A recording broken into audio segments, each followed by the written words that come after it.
Benoît Perrochet, bonjour. Vous êtes notre envoyé spécial à ces Jeux de Tokyo. Les Français, cette fois, repartent avec l'or. Clarisse Agbenienou.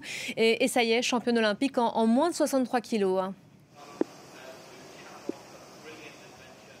Oui, absolument, et on va retenir cette image. Et quelle image, Clarisse Agbenienou en larmes à l'issue de cette victoire en finale des moins de 63 kilos, championne olympique pour la première fois de sa carrière à 28 ans. Ce combat face à la Slovène qu'elle connaît très bien, Tina Tenjak, qui est allée jusqu'au golden score. Et finalement, Clarisse Agbenienou l'a emporté sur Wazzari. On l'a senti extrêmement déterminée au moment où elle est arrivée sur le tatami, le regard fixé vers cet objectif qu'elle avait en tête depuis 5 ans, et cette finale perdue face à cette même Slovène à Rio, donc en 2016, une médaille d'argent dont elle n'avait jamais réussi à se satisfaire. C'est désormais l'or qu'elle a autour du cou. Depuis 5 ans, elle avait travaillé avec ce seul objectif en tête, devenir championne olympique ici à Tokyo, et tous ses efforts ont fini par payer aujourd'hui. La quintuple championne du monde qui décroche le seul titre qui manquait encore à son palmarès.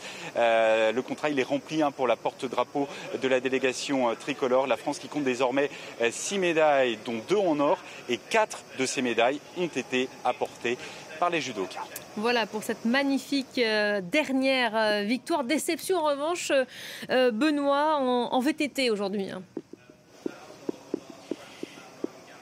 Oui, même une très très grosse déception dans le camp tricolore, avec 2 espoirs de médailles qui se sont envolés sur le circuit d'Izu en VTT cross-country. C'est tout près du mont Fuji. On attendait Loana Lecomte et Pauline Ferrand-Prévot sur le podium. Les 2 Françaises, dans un jour sans, n'ont rien pu faire face à l'armada suisse qui a signé un triplé, une première depuis l'apparition de cette épreuve au JO d'Atlanta en 1996.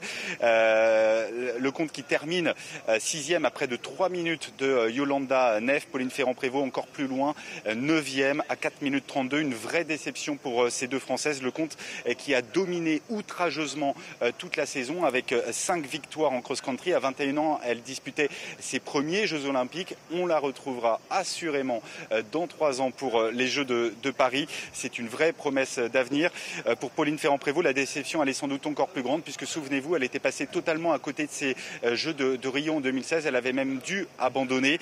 Décidément, à 29 ans, l'histoire olympique, elle est très très compliquée avec Pauline Ferrand-Prévot, une relation très compliquée qu'elle entretient avec ces Jeux.